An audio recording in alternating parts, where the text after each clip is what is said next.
ఎవరైనా ఈ లోకంలో జన్మిస్తే రెండు ప్రశ్నలండి. ఒక ప్రశ్న, పుట్టింది మగపిల్లవాడా ఆడపిల్లనా అని. యేసుప్రభు జన్మించినప్పుడు ఈ ప్రశ్న ఏమీ లేదు. ఎందుకండి?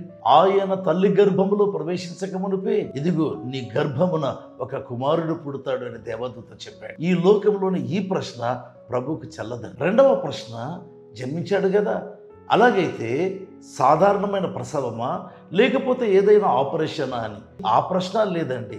అందుకే మత్తయి 1:18 యేసుక్రీస్తు జనన విధం ఎట్లనగా అని వ్రాయబడింది. యేసుక్రీస్తు జనన విధం ఎట్లనగా అనగానే లోకంలో ఉండేటువంటి 2 ప్రశ్నలు మనసులోకి వచ్చాయి. కానీ లోకంలో ఉండే ఈ 2 ప్రశ్నలకు అతీతుడు యేసుక్రీస్తు.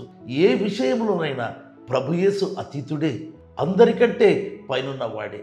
అందుకే బైబిల్లో ఆయన సర్వోన్నతుడైన దేవుని కుమారుడు అని వ్రాయబడింది. ఆ ఘనుడైన యేసును ఆరాధిద్దామా? ఆమేన్.